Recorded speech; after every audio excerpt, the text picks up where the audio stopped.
ಗಂಡ ಗುಡಿಗೆ ಬರ್ತಿದ್ದ, ಗಂಡ ಜಕರಾಯನ ಗುಡಿಗೆ ಬರ್ತಿದ್ದ, ಪುರಾಣ ಕೇಳ್ತಿದ್ದ, ಕುಂದರ್ತಿದ್ದ, ಇಲ್ಲಿದಿಂದ ಕೊಟ್ಟಿರುವಂತ ಪ್ರಸಾದ ತಗೊಂಡು ಮನೆಗೆ ಹೋಗ್ತಿದ್ದ ತಿಳ್ಕೊರಿ. ಹೆಂಡತಿ ಮನ್ಯಾಗ ಶೆರೆ ಕುಡಿತಿದ್ದಳಂದ್ರ ಕುಡಿತಾರಿಲ್ರಿ ನಿಮ್ಮ ಊರಾಗ? ನಮ್ಮ ಊರಾಗ ಹೊಡಿತಾವ ನೋಡ್ರಿ ಹೆಣ್ಮಕ್ಳು ಬೇಕಾದ. ಗುರು ಹಿರಿಯರೇ, ತಾಯಿ ಬೆಳಗದವರೇ, ತಮ್ಮೆಲ್ಲರ ಅಂತರಾತ್ಮಕ್ಕೆ ಸಾಕ್ಷಿಯ ಜ್ಯೋತಿಯಾಗಿ ಬೆಳಗುವಂತ ಆ ಪರಮಾತ್ಮನಿಗೆ ಅನಂತ ಅನಂತ ವಂದನೆಗಳನ್ನು ಸಲ್ಲಿಸಿ ತಮ್ಮೆಲ್ಲರಿಗೂ ಶರಣು ಶರಣಾರ್ಥಿ.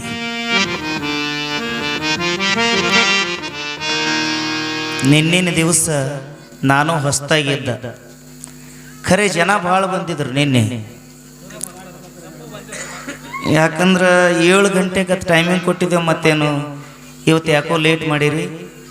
ಇವತ್ತು ನೀವೆಲ್ಲರೂ ನಮ್ಮ ಕಡೆ ಲಕ್ಷ್ಯ ಕೊಡಬೇಕು. ಭಾಳ ಒಳ್ಳೆಯ ಕಾರ್ಯಕ್ರಮದ ಇವತ್ತು ಬೀರದೇವರ ಜನನ ಮತ್ತು ತೊಟ್ಟಲು ಕಾರ್ಯಕ್ರಮ ಅನಿವಾರ್ಯ. ಯಾಕಂದ್ರೆ 5 ದಿವಸದ ಕಾರ್ಯಕ್ರಮ ಇರೋದ್ರಿಂದ ತಾವೆಲ್ಲ 1-1.5 ಗಂಟೆಯ ಕಾಲ ಕಮಿಟಿಯವ್ರು ಹೇಳ್ಯಾರ 2 ತಾಸು ಹೇಳ್ರಿ ಅಂತೇಳಿ. ನೀವು ಚಂದ ಕೇಳಿದಿರ ಅಂದ್ರೆ 3 ತಾಸು ಹೇಳೋಣ. ನೋಡ್ಕೊಂಡು ನೀವು ಹೆಂಗಿರ್ತೀರಿ, ನಿಮ್ಮ ಮುಖಲಕ್ಷಣ ನೋಡ್ತೀವಿ.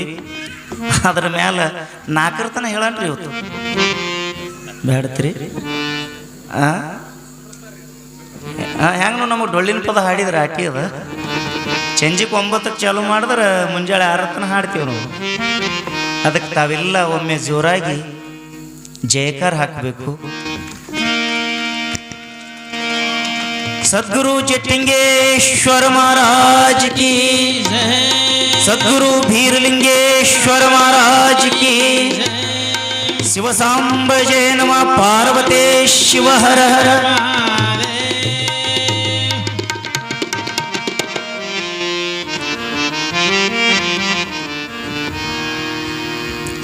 ಶಿವ ಸ್ವರೂಪಿಗಳೇ,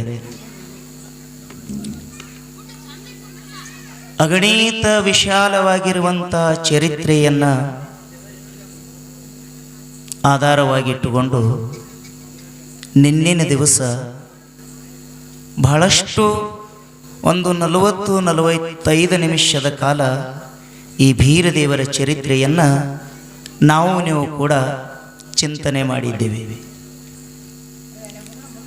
ನಿನ್ನಿನ ದಿವಸ ಪುರಾಣದೊಳಗ ಕಳವಿ ನಾರಾಯಣ ಗೌಡ ಸೂರಾವತಿ ಬರಮ ಭೂಪಾಲರಿಗೆ ಮದುವೆ ಮಾಡಿ ಪರಮಾತ್ಮನಿಗೆ ಪೂಜೆಗೆ ನೇಮಕ ಮಾಡಿ ತಾನು ಕಾಶಿ ಯಾತ್ರೆಗೆ ಹೋಗಿ ಹೊಳ್ಳಿ ಬಂದು ಬರಮದೇವರಿಗೆ ತಿರಸ್ಕಾರ ಮಾಡಿದ್ದು, ಪೂಜೆ ಬಿಡಿಸಿದ್ದು. ಸೂರಾವತಿ ಬರಮದೇವರು ಕೂಡಿ ಮಕ್ಕಳಿಲ್ಲ ಅನ್ನುವಂಥ ಕೊರಗದಿಂದ ಮನೆಯೊಳಗ ದುಃಖಭರಿತರಾಗಿ ಸತಿಪತಿಗಳು ಕೂಡಿ ಘೋಳ್ಯಾಡಿ ಅಳುವಂಥ ಸಂದೇಶವನ್ನು ನಿನ್ನಿನ ದಿವಸ ನಾವು ನೋಡಿದ್ದೀವಿ. ಆ ಚರಿತ್ರೆ ತಾವೆಲ್ಲ ಕೇಳಿಕೊಂಡು ಬಂದಿದ್ದೀರಿ. ಅದನ್ನು ಇವತ್ತ ಎಲ್ಲಿ ತನ ಹೋಗ್ತದ, ಬೀರದೇವರ ಜನನ ಆಗುತ್ತನ, ತೊಟ್ಟಲ ಕಾರ್ಯಕ್ರಮ ಆಗುತ್ತನ, ತಾವೆಲ್ಲ ಅವ್ರು ಹೇಳ್ತಾರ ನಾವು ಕೇಳಬೇಕು ಅನ್ನುವಂಥದ್ದು ಇಚ್ಛೆ ಇಟ್ಟುಕೊಂಡು ಕೇಳಲೇಬೇಕು. ಈ ಪೀಠಿಗೆ ಒಳಗೆ ನಿಮಗೊಂದು ಮಾತು ಹೇಳಕ್ಕೆ ಇಷ್ಟಪಡ್ತೀನಿ. ನಾವು ಯಾಕೆ ಪದೇ ಪದೇ ಕೇಳಬೇಕು ಅಂತ ನಾವು ಒತ್ತಿ ಹೇಳ್ತೀವಂದ್ರೆ, ಇರುವಿ 84 ಲಕ್ಷ ಜೀವರಾಶಿಯನ್ನ ಈ ಮನುಷ್ಯ ತಿರುಗಿ ಬಂದಾಗ, ಮತ್ತ ಬರೀ ಇರುವಿ 84 ಲಕ್ಷ ಇಟ್ಟೇ ತಿರುಗ್ಯಾನೇನ್ರಿ ಅಂತ ಹಿಂಗೂ ಇಲ್ಲ, ಅನಂತ ಜನ್ಮ ತಿರುಗ್ಯಾನೆ. ಆದ್ರೆ ಮನುಷ್ಯನ ಜನ್ಮಕ್ಕೆ ಬಂದಿದ್ದ ನಿಮ್ಮ ಭಾಗ್ಯ. ಈ ಭಗವಂತನ ನಾಮಸ್ಮರಣೆ ಕೇಳುವುದ್ರೊಳಗ ಎದರೊಳಗಿಲ್ಲದ ಸುಖ ಇದರೊಳಗ ಐತಿ. ಅದಕ್ಕೆ ತಾವೆಲ್ಲ 1 ಗಂಟೆ 1.5 ಗಂಟೆ ಕಾಲ ತಾವೆಲ್ಲ ಏಕಾಗ್ರತೆಯಿಂದ ಕೇಳಬೇಕು, ನಮ್ಮ ಮನಸ್ಸಿಗೆ ಚಂಚಲ ಮಾಡಲಾರ್ದಂಗ. ಇಲ್ಲಿ ಸೂರಾವತಿ ಪತಿದೇವ ಭರಮದೇವನಿಗೆ, ಸ್ವಾಮಿ ನೀವೇ ಕೂತು ಇಷ್ಟು ದುಃಖ ಮಾಡುವತ್ನ್ಯಾಗ ನಾನು ಹೆಣ್ಣು ಬಾರಿಗೆ ನನಗೆ ಹೆಚ್ಚಿಗೆ ದುಃಖ ಅದ, ನನಗೆ ಹೆಚ್ಚಿಗೆ ನೋವದ. ನಾನೆಷ್ಟು ದುಃಖ ಪಡಬೇಕು, ಎಷ್ಟು ಒಳಗೊಳಗೆ ಮರಗಬೇಕು. ಆ ಭಗವಂತ ನಮ್ಮ ಮ್ಯಾಲೆ ಯಾಕೆ ಕರುಣಾ ತೋರಲ್ಲ? ಈ ಬಂಜೆ ಅನ್ನುವಂತ ಶಬ್ದ ಯಾಕೆ ನಮ್ಮಿಂದ ದೂರ ಮಾಡಲ್ಲ ಸ್ವಾಮಿ? ಯಾವ ಜನ್ಮದೊಳಗೆ ನಾವು ಏನು ಪಾಪ ಮಾಡಿದೀವಿ ಏನೋ ಗೊತ್ತಿಲ್ಲ. ಈ ಜನ್ಮದೊಳಗೆ ನಮಗ ಎಂಥ ಕಷ್ಟ ಬಂದದ. ಆದರೂ ಕೂಡ ಈ ಬಂಜಿ ಅನ್ನುವಂತ ಶಬ್ದ ನಮ್ಮಿಂದ ದೂರ ಆಗಬೇಕಾದ್ರೆ ನಾನು ಸ್ವರ್ಗಕ್ಕೆ ಹೋಗಿ ಪರಮಾತ್ಮನ ಸನ್ನಿಧಾನದೊಳಗೆ ನಿಂತು ಒಂಟಗಾಲಿನ ಮೇಲೆ ತಪಸ್ಸು ಮಾಡಿ ಪರಮಾತ್ಮನ ಕಡೆಯಿಂದ ಸಂತಾನ ಪಡ್ಕೊಂಡು ಬರ್ತೀನಿ. ಒಂದು ಇಲ್ಲಂದ್ರೆ ಪರಮಾತ್ಮನ ಗದ್ದಿಗೆಗೆ ಹಣೆ ಹೊಡೆದು ಪ್ರಾಣ ಕೊಡ್ತೀನಿ ಒಂದಂತ ನಿಶ್ಚಯ ಮಾಡ್ಯಾಳ. ನಿಶ್ಚಯ ಮಾಡ್ಯಾಳ. ತಾವೆಲ್ಲ ಹಾಲು ಮತದ ಸಮಾಜದವರಿದ್ದೀರಿ, ವಿಚಾರ ಮಾಡ್ರಿ. ಸಂತಾನ ಪಡ್ಕೊಂಡು ಬರಬೇಕು ಪರಮಾತ್ಮನ ಕಡೆಯಿಂದ ಪಡ್ಕೊಂಡು ಬರಬೇಕಾದ್ರೆ ಎಲ್ಲರಿಗೂ ಸಾಧ್ಯ ಐತೇನ್ರಿ? ಎಲ್ಲರಿಗೂ ಸಾಧ್ಯ ಐತೆ? ಒಂದು ವೇಳೆ ಸಾಧ್ಯ ಇತ್ತು ಅಂದ್ರ ಎಷ್ಟೋ ಹೆಣ್ಮಕ್ಳು ಪಡ್ಕೊಂಡು ಬರಬೇಕಾಗಿತ್ತು. ಎಷ್ಟೋ ಹೆಣ್ಮಕ್ಳು ಮಕ್ಕಳಿಲ್ಲದವ್ರು ಹೋಗಿ ಪರಮಾತ್ಮನ ಕಡೆಯಿಂದ ಅವನ ಸನ್ನಿಧಾನದೊಳಗೆ ನಿಂತು ಪಡ್ಕೊಂಡು ಬರಬೇಕಾಗಿತ್ತು. ಯಾಕ? ಮಕ್ಕಳ ಸಂತಾನ ಅನ್ನುವಂಥದ್ದು ಜಗತ್ತಿನೊಳಗೆ ಅದರಷ್ಟು ಕೊರಗು ಯಾವಾದ್ರೊಳಗೂ ಇಲ್ಲ. ಪಾಪ ಪ್ರತಿನಿತ್ಯ ಕೂಲಿ ಮಾಡಿ ಬಂದು ಮನೆಯೊಳಗ ತಂಗಳು ರೊಟ್ಟಿ ಖಾರ ಊಟ ಮಾಡ್ಲಿಕ್ಕೆ ಆದ್ರೆ ಮಕ್ಕಳಿರಬೇಕು. ಇದು ಒಂದು ಕೊರತೆ ಮನುಷ್ಯನ ಜೀವನದೊಳಗೆ. ನಿನ್ನ ಮನೆಯೊಳಗೆ ಮಕ್ಕಳು ಎಷ್ಟು ಅಂತ ಕೇಳ್ತಾರೆ, ಖರೆ ನಿನ್ನಲ್ಲಿ ದುಡ್ಡು ಎಷ್ಟೈತಿ ಅಂತ ಯಾರೂ ಕೇಳಂಗಿಲ್ಲ. ಮಕ್ಕಳೆಷ್ಟು ಅಂತ ಕೇಳ್ತಾರ. ಹಂಗ ಸೂರಾವತಿ ನಾನು ಪರಮಾತ್ಮನ ಸನ್ನಿಧಾನಕ್ಕೆ ಹೋಗಿ ಮಕ್ಕಳು ಪಡ್ಕೊಂಡು ಬರ್ತೀನಿ ಸ್ವಾಮಿ ಅಂತ ಗಂಡನಿಗೆ ಹೇಳಿ ಶಂಕರನ ಸನ್ನಿಧಾನಕ್ಕೆ ಹೊಂಟಾಳ. ಯಾಕ್ರಿ ಎಲ್ಲರಿಗೆ ಯಾಕೆ ಮಕ್ಕಳು ಪಡ್ಕೊಂಡು ಬರ್ಲಕ್ ಆಗಂಗಿಲ್ಲ ಅಂತ ನೀವು ವಿಚಾರ ಮಾಡಿದ್ರ, ಪತಿವರ್ತ ಹೆಣ್ಣು ಮಕ್ಕಳಿಗೆ ಮಾತ್ರ ಸಾಧ್ಯ ಅದ. ಪರಮಾತ್ಮನ ಕಡೆಯಿಂದ ಏನು ಬೇಕಾದ ಪಡ್ಕೊಲಕ್ ಪತಿವರ್ತ ಹೆಣ್ಣು ಮಕ್ಕಳಿಗೆ ಮಾತ್ರ ಸಾಧ್ಯ ಅದ, ಎಲ್ಲರಿಗೂ ಸಾಧ್ಯ ಇಲ್ಲ. ಹಂಗ ಇಲ್ಲಿ ಸೂರಾವತಿ ಹೋಗಿ ಶಿವನ ಸನ್ನಿಧಾನದೊಳಗೆ ನಿಂತುಕೊಂಡು ಕೈ ಮುಗಿದು ಪ್ರಾರ್ಥನೆ ಮಾಡ್ತಾಳ. ಭಗವಂತ, ನಾನು ಯಾವ ಜನ್ಮದೊಳಗೆ ಏನು ಪಾಪ ಮಾಡಿನಪ್ಪ? ಯಾರಿಗೆ ಕೊಡ್ಲಾರದಂತ ಕಷ್ಟ ನನಗೆ ಯಾಕೆ ಕೊಡ್ತಿ ಭಗವಂತ?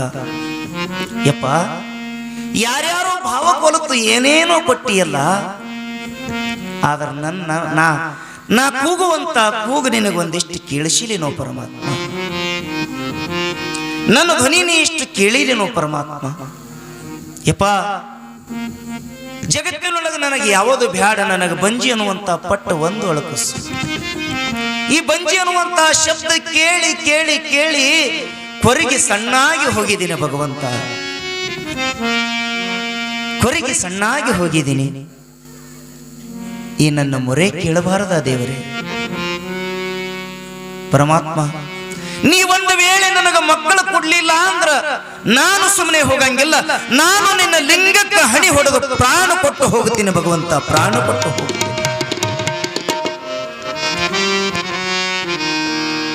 ನಿಶ್ಚಯ ಮಾಡ್ತಾಳ, ಪ್ರಾಣ ಕೊಟ್ಟು ಹೋಗ್ತೀನಂತ. ಯಾವಾಗ ಸೂರಾವತಿ ಲಿಂಗಕ್ಕೆ ಹಣಿ ಹೊಡೆದು ಪ್ರಾಣ ಕೊಡಬೇಕಂದಾಗ ಪ್ರತ್ಯಕ್ಷ ಶಿವ ಬಂದ ಕೇಳ್ತಾನ, ಓಹೋ ಸೂರಾವತಿ, ಯಾಕಮ್ಮ ನಿನಗೆಷ್ಟೊಂದು ರೋಷ? ಯಾಕಮ್ಮ ನೀ ಎಷ್ಟೊಂದು ದುಃಖ ಪಡ್ತೀಯ?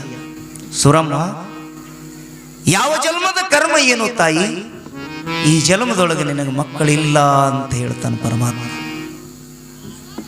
ಈ ಜನ್ಮದೊಳಗ ನಿನಗೆ ಮಕ್ಕಳಿಲ್ಲ. ಅವಾಗ ಸೂರಾವತಿ ಅಂತಾಳ, ಈ ಮುಖ ತಗೊಂಡು ನಾನು ಹೊಳ್ಳಿ ನನ್ನ ಊರಿಗೆ ನನ್ನ ಮನೆಗೆ ಹೋಗಲಾರೆ ಪರಮಾತ್ಮ, ನಾನು ನನ್ನ ಮನೆಗೆ ಹೋಗೋದಿಲ್ಲ. ನೀ ಸಂತಾನ ಕೊಡ್ಲಿಲ್ಲ ಅಂದ್ರೆ ನಾ ಜೀವಂತ ಹೋಗಂಗಿಲ್ಲ. ನಿನ್ನ ಗದ್ದಿಗೆಗೆ ಹಣಿ ಹೊಡೆದು ನಾ ಪ್ರಾಣ ಕೊಡುವುದು ನಿಶ್ಚಯ ನಿಶ್ಚಯ ಅಂದಾಗ ಪರಮಾತ್ಮ ದಿಗ್ಭ್ರಾಂತನಾಗಿ ಒಂದು ಕ್ಷಣ ಪರಮಾತ್ಮನಿಗೆ ಸಹಿತ ಅರ್ಥ ಆಗಲಾರಂತ ವಿಷಯ ಪರಮಾತ್ಮ ಚಿಂತೆಗೊಳಗೊಂಡು ಸೂರಾವತಿಗೆ ವಿಚಾರ ಮಾಡಿ ಹೇಳ್ತಾನೆ, ಸೂರಾವತಿ, ನಿನಗೆ ಬ್ಯಾರೆ ವರ ಕೊಡ್ಲಿಕ್ಕೆ ಏನೂ ಸಾಧ್ಯ ಇಲ್ಲ. ಒಂದೇ ಒಂದು ವರ ಕೊಡ್ತೀನಿ. ನಾನೇ ನಿನ್ನ ಒಡಲೊಳಗ ನಾನೇ ಹುಟ್ಟಿ ಬರ್ತೀನಿ. ಯಾಕ? ನಾನೇ ನಿನ್ನ ಒಡಲೊಳಗ ಹುಟ್ಟಿ ಬರ್ತೀನಿ. ಯಾಕ? ಕ್ವಾಣೇಶ್ವರ ದೈತ, ಕಿಲಾಸುರ ದೈತ, ಬಾಗಿ ಭಂಕನಾಥ ಇಂಥ ದುಷ್ಟ ದೈತರು ಧರುಣಿ ಮ್ಯಾಲ ಮಾನವರಿಗೆ ಎಷ್ಟೋ ಕೊಲ್ತಾರ. 12 ಹರದಾರಿ ಗಾಳಿ ಸುಳಿ ಮಾನವರು ಎಲ್ಲ ಸರ್ವನಾಶ ಮಾಡ್ಲಕತ್ತಾರ. ಎಮ್ಮಿಗುಡ್ಡದ ಯಮರಾಯನ ಮಗ ಕ್ವಾಣೇಶ್ವರ ದೈತ ಮದ ಏರಿ ನಿಂತಾನ. ಅಂತ ಎಲ್ಲ ದುಷ್ಟ ದೈತರ ಸಂಹಾರ ಮಾಡಬೇಕಾದ್ರೆ ನಾನೇ ನಿನ್ನ ಒಡಲೊಳಗೆ ಹುಟ್ಟಿ ಬರ್ತೀನಿ ಸೂರಾವತಿ, ತಥಾಸ್ತು, ಹೋಗಿ ಬಾ ಅಂತ ಆಶೀರ್ವಾದ ಮಾಡ್ಯಾನ. ಸಂತೋಷದಿಂದ ಸೂರಾವತಿ ಉಡಿ ಒಡ್ಡಿ ಪರಮಾತ್ಮನ ಕಡೆಯಿಂದ ಆಶೀರ್ವಾದ ಪಡ್ಕೊಂಡು ಚಂದನಗಿರಿ ಪಟ್ಟಣಕ್ಕೆ ಮರಳಿ ಬಂದು ಮನೆಯೊಳಗ ಸಂತೋಷದಿಂದ ಗಂಡನ ಜೊತೆ, ಸ್ವಾಮಿ, ನನಗಿವತ್ತಿಷ್ಟು ಸಂತೋಷ ಆಗ್ಯದ, ನನಗಿಷ್ಟು ಆನಂದ ಆಗ್ಯದ. ಆ ಪರಮಾತ್ಮನೇ ನಮ್ಮ ಹೊಟ್ಟಿ ಒಳಗೆ ಹುಟ್ಟಿ ಬರ್ತಾನಂತ ನಾವು ಇನ್ನು ಚಿಂತೆ ಮಾಡೋದು ಬೇಡ ಸ್ವಾಮಿ, ನಾವು ಇನ್ನು ಚಿಂತೆ ಮಾಡೋದು ಬೇಡ. ಅಷ್ಟೇ ಸಂತೋಷ ಬರಮದೇವರಿಗೂ ಕೂಡ ಆಗ್ಯಾದ. ಆಗ್ತದ ಇಲ್ರಿ? ಆಗ್ತದೋ ಇಲ್ಲತ್ತೀರಿ? 12 ವರ್ಷ ಮಕ್ಕಳಿರೋದವರಿಗೆ ಮಕ್ಕಳು ಆಗ್ತಾವಂದ್ರ ಸುದ್ದಿ ಕೇಳಿ ಸಂತೋಷ ಆಗ್ತದೋ ಇಲ್ಲಂತೀರಿ? ಆಗ್ಬೋದು ಅಲ್ರಿ. ಈ ಬ್ಯಾಸಿಗೆಯಾಗ ಲಗ್ನ ಆಗಿ ಮಳೆಗಾಲ ಕಡ್ದಿರ್ತಾವ. ಬ್ಯಾಸಿಗೆಯಾಗ ಲಗ್ನ ಆಗಿ ಮಳೆಗಾಲ ಕಡ್ದಿರ್ತಾವ. ಎಷ್ಟು ತಿಂಗಳೈತ್ರಿ ಲಗ್ನ ಆಗಿ ಕೇಳೋಣ? 11 ತಿಂಗಳೈತ್ರಿ ಅಂದ್ರೆ ಮೊನ್ನೆ ಊರು ತುಂಬ ಪೇಡೆ ಹಚ್ತಾವ. ಆದ್ರೆ ಇಷ್ಟೊಂದು ದುಃಖಪಟ್ಟು ಇಷ್ಟೊಂದು ಗೋಳೋತ್ ಅತ್ತು ಎಷ್ಟೋ ಜನರ ಕೈಯಿಂದ ನಿಂದೆದ ಮಾತು ಕೇಳಿ ಮಕ್ಕಳು ಆಗ್ತಾವಂತ ಪರಮಾತ್ಮನೇ ಹುಟ್ಟಿ ಬರ್ತಾನಂದ್ರೆ ಎಷ್ಟು ತಾನೇ ಸಂತೋಷ ಆಗಲಿಕ್ಕಿಲ್ಲ. ಸತಿಪತಿಗಳು ಕೂಡಿ ಆನಂದ ಭರಿತರಾಗಿ ಜಾಮ ಜಳಕ ಮಾಡಿ ನೇಮನಿಷ್ಠೆ ಮಾಡಿ ಮಡಿದಿಂದ ಬಂದು ಜಗಲಿಗೆ ನಮಸ್ಕಾರ ಮಾಡಿ ಸತಿಪತಿಗಳು ಕೂಡಿ ಖಾರಿಕ ಸೇವನೆ ಮಾಡ್ತಾರೆ. ಇಬ್ರು ಕೂಡಿ ಖಾರಿಕ ಸೇವನೆ ಮಾಡ್ತಾರೆ. ಇವ್ರಿಗೆ ಏನಂತಾರೆ? ಶಾಸ್ತ್ರದೊಳಗೆ ಏನಂತಾರೆ ಇವರಿಗೆ? ಸತಿಪತಿಗಳೊಂದಾದ ಭಕ್ತಿ ಹಿತವಾಗಿರುವುದು ಶಿವಂಗಿ. ಸತಿಪತಿಗಳು ಒಂದಾಗದ ಭಕ್ತಿ ಅಮೃತದೋಳು ವಿಷವೆರದಂತೆ ಕಾಣ ರಾಮನಾಥ. ಜೇಡರ ದಾಶಿಮಯ್ಯನವ್ರು ಹೇಳ್ತಾರೆ, ಸತಿಪತಿಗಳು ಹೆಂಗಿರಬೇಕು ಅಂದ್ರ ಇಬ್ಬರು ಮನಸ್ಸ ಒಂದಿದ್ರೆ ಇವ್ರಿಗೆ ಗಂಡ ಹೆಂಡತಿ ಅಂತಾರ, ಇವರಿಗೆ ಸತಿಪತಿಗಳಂತಾರ, ಇವರಿಗೆ ದಂಪತಿಗಳಂತ ಕರೀತಾರ. ಮತ್ತ ಗಂಡ ಹೆಂಡತಿ ಒಂದಿರ್ಲಿಲ್ಲ ಅಂದ್ರೆ ಏನಂತಾರೆ? ಹೇಳ್ರಿ. ಇಲ್ಲಿ ದಾಶಿಮಯ್ಯರು ಏನ್ ಹೇಳ್ತಾರ? ಸತಿಪತಿಗಳೊಂದಾದ ಭಕ್ತಿ ಅಮೃತದೋಳು ವಿಷವೆರ, ಸತಿಪತಿಗಳೊಂದಾದ ಭಕ್ತಿ ಹಿತವಾಗಿರ್ಬೋದು ಶಿವಂಗೆ, ಸತಿಪತಿಗಳೊಂದಾಗದ ಭಕ್ತಿ ಅಮೃತದೋಳು ವಿಷವೆರದಂತೆ ಕಾಣ ರಾಮನಾಥ. ತಪ್ಪರೆ ತಿಳ್ಕೋರಿ, ಗಂಡ ಹೆಂಡತಿ ಕೂಡಿ ಭಕ್ತಿ ಮಾಡಿದ್ರೆ ಅದು ಪರಮಾತ್ಮನಿಗೆ ಅಮೃತ ಕೊಡದಷ್ಟು ಆನಂದ ಆಗ್ತದತ್ರಿ. ಈ ಇಬ್ಬರು ಮನಸ್ಸು ಒಂದಿತ್ತಂದ್ರೆ, ಒಂದು ವೇಳೆ ಇಬ್ಬರು ಮನಸ್ಸು ಒಂದಿರ್ಲಿಲ್ಲ ಅಂದ್ರೆ ಏನಾಗ್ತದ್ರಿ? ಅಮೃತದೊಳಗ ವಿಷ ಬೆರೆಸದಂಗ ಆಗ್ತದಂತ. ಇಲ್ಲಿ ದಾಶಿಮಯ್ಯರು ಹೇಳ್ತಾರ. ಇನ್ನೊಂದು ಕಡೆ ಒಬ್ರು ಹೇಳ್ತಾರ, ಗಂಡ ಶಿವದೇವರ ಭಕ್ತ,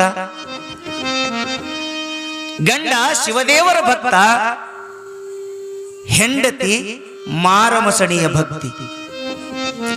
ಗಂಡ ಕೊಂಬುದು ಪಾದೋದಕ ಪ್ರಸಾದ, ಹೆಂಡತಿ ಕೊಂಬುದು ಸೊರೆ ಮಸ್ತು. ಇವ್ರು ಹೆಂಗ್ ಹೇಳ್ತಾರ? ಗಂಡ ಗುಡಿಗೆ ಬರ್ತಿದ್ದ, ಗಂಡ ಜಕರಾಯನ ಗುಡಿಗೆ ಬರ್ತಿದ್ದ, ಪುರಾಣ ಕೇಳ್ತಿದ್ದ, ಕುಂದಿರ್ತಿದ್ದ. ಇಲ್ಲಿದಿಂದ ಕೊಟ್ಟಿರುವಂಥ ಪ್ರಸಾದ ತಗೊಂಡು ಮನೆಗೆ ಹೋಗ್ತಿದ್ದ ತಿಳ್ಕೊರಿ. ಹೆಂಡತಿ ಮನ್ಯಾಗ ಶರೀರ ಕುಡಿತಿದ್ದಳಂದ್ರ ಕುಡಿತಾರಿಲ್ರಿ ನಿಮ್ಮ ಊರಾಗ? ನಮ್ಮ ಊರಾಗ ಹೊಡಿತಾವ ನೋಡ್ರಿ ಹೆಣ್ಮಕ್ಳು ಬೇಕಾದಂಗ. ಹಿಂಗಿದ್ರ ಗಂಡ ಹೆಂಡತಿ ಅಂತಾರೇನ್ರಿ? ಹೆಂಗಿದ್ರ ಅಂತಾರೇನ್ರಿ? ಏನಂತಾರೆ ಇದಕ್ಕೆ? ಏನಂತಾರೆ? ಇಂಥ ಮಾತುಗಳಿಗೆ ನಮ್ಮ ಹಳ್ಳಿಗಳು ಎತ್ತಿದ ಕೈ. ಏನಂತಾರೆ ಇದಕ್ಕೆ ಸಂಸಾರ ಅಂತಾರ್ರಿ. ಏನಂತಾರ್ರಿ? ಎತ್ತ ಎರಿಗೆ. ಹೌದು, ಇದಕ್ಕೆ ಸಂಸಾರ ಅನ್ನಂಗಿಲ್ಲ. ಇಲ್ಲಿ ಭರಮದೇವರ ಸೂರಾವತಿ ಕೂಡಿ ಸಂತೋಷದಿಂದ ಸತಿಪತಿಗಳು ಕೂಡಿ ಕಾರಿಕೆ ಸೇವನೆ ಮಾಡ್ಯಾರ.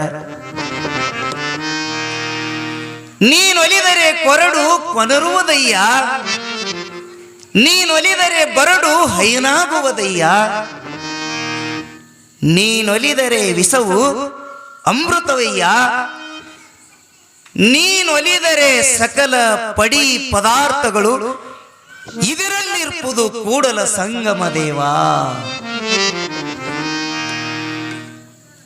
ತಿಳ್ಕೊಳ್ರಿ, ಬಹಳ ಒಳ್ಳೆ ಒಳ್ಳೆ ಮಾತು ಹೊಂಟಾವ. ನಾ ಏನು ವಿಚಾರ ಮಾಡಿಲ್ಲ, ಆದರೂ ಸಂದರ್ಭ ತಕ್ಕಂಗೆ ಹೊಂಟಾವ. ಕೇಳ್ರಿ, ಪರಮಾತ್ಮನ ಒಲಿಮೆ ಆಯಿತು ಅಂದ್ರ ಸೂರಮ್ ದೇವಿಗೆ ಅತ್ತಿಲ್ಲ, ನಮಗೂ ಒಲಿಮೆ ಆಗ್ಬೇಕು. ನಾವು ಬರೀ ಸೂರಮ್ ದೇವಿ ಪುರಾಣ ಕೇಳಿ ನಾವು ಸೂರಮ್ ದೇವಿ ಆಗಲಿಲ್ಲ ಅಂದ್ರೆ ಹೆಂಗೆ? ಮತ್ತು ನಾವು ಭೀರಪ್ಪನ ಪುರಾಣ ಕೇಳಿ ನಾವು ಭೀರಪ್ಪ ಆಗಲಿಲ್ಲ ಅಂದ್ರೆ ಹೆಂಗ್ರಿ? ಆಗಬೇಕು, ಒಂದಿಷ್ಟು ಬದಲಾವಣೆ ಆಗಬೇಕು, ಅವಕಾಶ ಅದ. ಬಸವಣ್ಣವ್ರು ಹೇಳ್ತಾರ, ಪರಮಾತ್ಮನ ಒಲಿಮೆ ಆಯಿತು ಅಂದ್ರ ಒಂದು ಒಣಗಿ ಹೋಗಿರುವಂತ ಕೊಡ್ಡ ಚಿಗುತ್ತು ಬರ್ತದತ್ರಿ. ಚಿಗಿತದ ಇಲ್ರಿ? ಪರಮಾತ್ಮನ ಒಲಿಮೆ ಐತಂದ್ರ ಒಂದು ಒಣಗಿ ಹೋಗಿರುವಂತ ಕೊಡ್ಡ ಚಿಗಿತದಿಲ್ಲ? ಚಿಗಿತದ. ಯಾಕ ಚಿಗುತ್ತಾವ? ಎಲ್ಲಿ ಚಿಗಿತ್ರಿ? ಎಲ್ಲಿ ಚಿಗಿತು? ಭಾಳ ಗದ್ದಲ ಮಾಡ್ಲಕತ್ತೀರಿ, ಶಾಂತಿ ರಕ್ಷಣೆ ಮಾಡ್ರಿ. ಕೊಡ್ಡ ಎಲ್ಲಿ ಚಿಗಿತ್ರಿ? ಇದೇ ನಿಮ್ಮ ಇಂಡಿ ತಾಲೂಕದೊಳಗ, ಇದೇ ಸಮಾಜದೊಳಗ, ಹಾನುಮತದ ಸಮಾಜದೊಳಗೆ ಹುಟ್ಟಿ ಬಂದ ಯಲ್ಲಪ್ಪ ಮಹಾರಾಜ, ತಂದೆ ಶಿವಪ್ಪ, ತಾಯಿ ಕಾಶಿಬಾಯಿ, ಉದರದೊಳಗೆ ಹುಟ್ಟಿ ಮುಗುಳು ಕೋಡಕ ಮಠ ಆಯ್ತು ಅವ್ರದ್ದು. ಅದು ದೊಡ್ಡ ಕತಿ ಅದ. ಕೊಡ್ಡ ಹ್ಯಾಂಗ್ ಚಿಗಿತದಲ್ಲ ಹೇಳ್ತೀನಿ ಅಷ್ಟೇ. ಹೆಂಡತಿ ಸತ್ತಳು, ಎಲ್ಲ ಪ್ರಪಂಚ ತ್ಯಾಗ ಮಾಡಿ ಮುಗುಳು ಕೋಡಕ್ಕೆ ಹೋದ. ಮುಗುಳು ಕೋಡದೊಳಗದೇನು ಶ್ಮಶಾನ ಭೂಮಿ. ಆ ಶ್ಮಶಾನ ಭೂಮಿ ಒಳಗೆ ಹೋಗಿ ನೆಟ್ಟ ಮಾಡದ ಯಲ್ಲಪ್ಪ ಮಹಾರಾಜ, ಅಲ್ಲಿ ಒಂದು ಒಣಗಿದ್ದು ಬನ್ನಿ ಗಿಡ ಇತ್ತು. ಒಣಗಿದ ಬನ್ನಿ ಗಿಡ. ಯಾವಾಗ ಹೋಗಿ ಯಲ್ಲಪ್ಪ ಮಹಾರಾಜ ಅಲ್ಲಿ ವಾಸ ಮಾಡಿ ಮಠ ಕಟ್ಟದ, ಗುಂಪ ಕಟ್ಟದ, ಒಣಗಿ ಹೋಗಿರುವಂತ ಬನ್ನಿ ಗಿಡ ಚಿಗುತ್ತು ಬಂದಿದ್ದಕ್ಕೆ ಅದಕ್ಕೆ ಏನಂತ ಕರೆದರ್ತಿ ಕೇಳಿದ್ರೆ, ಒಣಗಿರುವಂತ ಗಿಡ ಚಿಗುತ್ತು ಬಂದದ, ಮುಗುಳು ಚಿಗುದ ತಿಳ್ಕೊಂಡು ಜಗತ್ತಿನೊಳಗೆ ಅದರ ಹೆಸರು ಏನಾಯ್ತು ಅಂತ ಕೇಳಿದ್ರೆ ಮುಗುಳು ಕೋಡ ಅಂತ ಹೆಸರಾಗಿಬಿಡುತ್ತೆ. ಮುಗುಳು ಕೋಡ ಅಂತ ಹೆಸರು.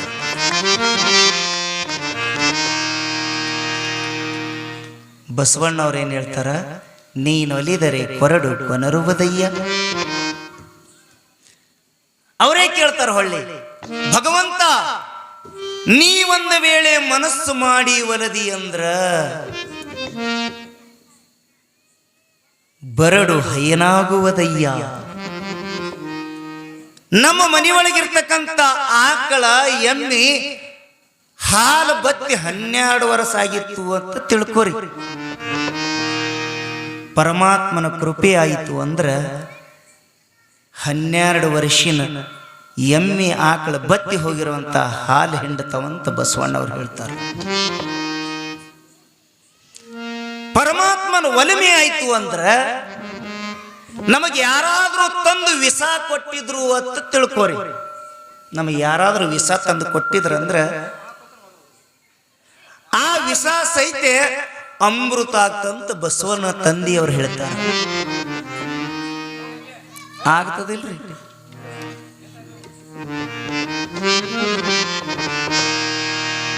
ಆಗ್ತದಿಲ್ರಿ? ಆಗ್ತದ. ಸೋಮ ಮಾಸ್ತರ್ ಅವರು ನೀವೆಲ್ಲ ಯಲ್ಲಪ್ಪ ಮಹಾರಾಜರ ಚರಿತ್ರೆ ಭಾಳ ಸೌಲು ಹೇಳ್ತೀರಿ, ನಾ ಕೇಳೀನಿ. ಯಲ್ಲಪ್ಪ ಮಹಾರಾಜಾಗ ವಿಸ ಕೊಟ್ಟರು ಅಂತ ಕೇಳಿರಿ, ಹೌದ್ರಿ? ಎಲ್ಲಿ ಕೊಟ್ಟರದು ವಿಸ? ನಮ್ಮೂರಾಗಿ. ನಾವು ಕರ್ಜಿಗೆ ಅವ್ರು ಹಗರೇನ್ರಿ ಯಲ್ಲಪ್ಪ ಮಹಾರಾಜ ವಿಸ ಕೊಟ್ಟವ್ರು ನೋಡ್ರಿ. ಯಲ್ಲಪ್ಪ ಮಹಾರಾಜರು ಪ್ರಥಮದೊಳಗೆ ಲಚ್ಚಾಣ ಮಠದಿಂದ ಉಪದೇಶ ತಗೊಂಡು ಬಂದು ಪ್ರಥಮ ಮಠ ಮಾಡಬೇಕಾಗಿತ್ತು ಹೊಳಿ ಭಾಷೆಗೆ ಒಳಗೆ. ಇದು ಒಂದಿನ ನಿಮಗೆ ಯಲ್ಲಪ್ಪ ಮಹಾರಾಜನ ಚರಿತ್ರೆನೂ ಇದರೊಳಗೆ ಹೇಳ್ತೀನಿ, ಒಳ್ಳೆ ಚರಿತ್ರೆ ಅದ.